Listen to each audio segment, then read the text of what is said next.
Hello foodies, welcome back to my channel. Hi అండి. ఈరోజు వచ్చేసి నేను ఎంతో వెరైటీగా వెజ్ ఆమ్లెట్ చేయబోతున్నానండి. అదేంటి వెజ్ అంటుంది? అందరూ ఈ మధ్య ఎగ్ని వెజ్ అంటున్నారు కాబట్టి వెజ్ అంటున్నాను అనుకుంటున్నారా? అది ఎలా అంటే, నాన్ వెజ్ వాళ్ళు వెజ్ డేస్లో ఎగ్ని వెజ్ అనుకుని తినేదాన్ని వెజ్ అంటున్నారు. అదే వెజిటేరియన్ వాళ్ళైతే తినరు కదా, వాళ్ళ ప్యూర్ వెజిటేరియన్ వాళ్ళ కోసం కావాలంటే నాన్ వెజిటేరియన్స్ కూడా తినొచ్చు. ఎంతో టేస్టీగా నేను వెజ్ ఆమ్లెట్ వేస్తున్నానండి. సో ఎలా చేసేయాలో చూసేద్దామా?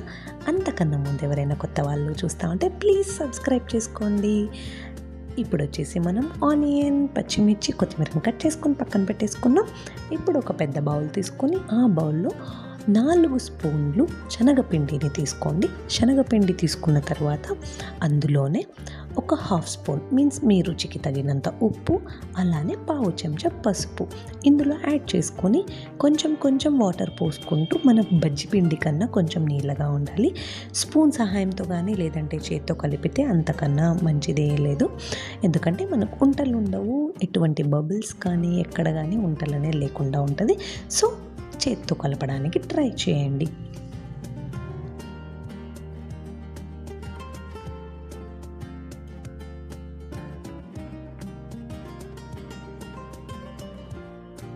ఇలా కలుపుకున్న పిండిని పక్కన పెట్టుకొని స్టవ్ మీద పెనం పెట్టుకొని ఆ పెనంలో 1/2 చిట్టి ఆయిల్ యాడ్ చేసుకొని ఆయిల్ వేడెక్కేంత వరకు వెయిట్ చేయండి. ఇక్కడ కొంచెం ఆయిల్ ఎక్కువ పడింది, సో అందుకని నేను రిమూవ్ చేసుకున్నాను.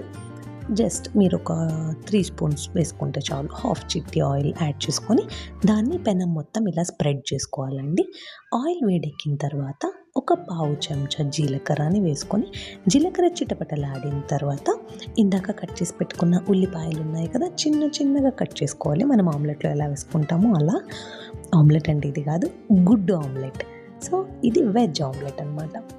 ఉల్లిపాయని వేసుకొని ఆ ఉల్లిపాయ కొంచెం అలా గోల్డెన్ బ్రౌన్ కలర్ వచ్చేంత వరకు ఫ్రై చేసుకొని అందులోనే ఇందాక మనం కట్ చేసి పెట్టుకున్న పచ్చిమిర్చి ఉంది కదా, ఆ పచ్చిమిర్చిని కూడా ఇందులోనే యాడ్ చేసుకొని గోల్డెన్ బ్రౌన్ కలర్ వచ్చేంత వరకు ఫ్రై చేసుకోవాలి.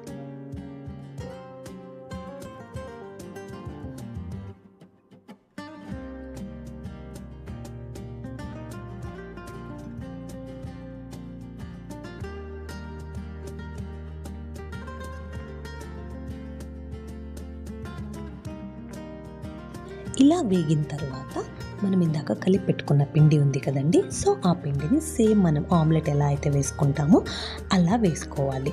అలా వేసుకున్నప్పుడు ఈ ఆనియన్, పచ్చిమిర్చి మొత్తం అనేది సైడ్కి వెళ్ళిపోతుంది.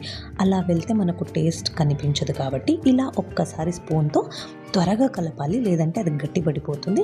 సో అందుకని ఒక్క సెకండ్లో అలా కలుపుకొని దాన్ని మరి ఆమ్లెట్ లాగా స్ప్రెడ్ చేసుకొని మీడియం ఫ్లేమ్లో ఒక 1 మినిట్ వరకు ఫ్రై చేసుకోవాలి. ఇది వచ్చేసి 1 సైడ్ కొంచెం మాడుతుందండి, ఎందుకంటే ఇది శనగపిండిది కాబట్టి మనం ఎక్కువ ఆయిల్ యూస్ చేయకుండా వాటర్ యూస్ చేయకుండా చేస్తాం కాబట్టి మాడడం అంటే అది మాడిపోదండి. యాక్చువల్గా అది కూడా టేస్ట్ అనేది చాలా బాగుంటుంది అనమాట. సో ఒక సైడ్ ఇలా డీప్ రోస్ట్ అవుతుంది, అయినా పర్లేదు, టేస్ట్ అయితే చాలా బాగుంటుంది.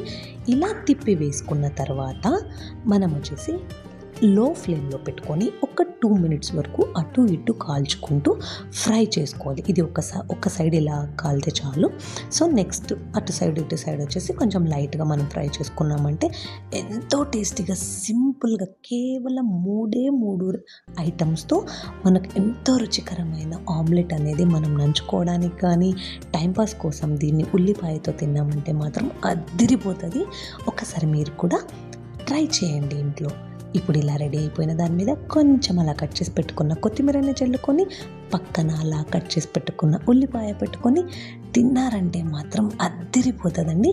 సో మీరు కూడా ట్రై చేసి ఎలా ఉందో కమెంట్ చేసేయండి. Thanks for watching. ఫైనల్గా కొత్త వాళ్ళు చూస్తూ ఉంటే ప్లీజ్ సబ్స్క్రైబ్ చేయండి. Thank you.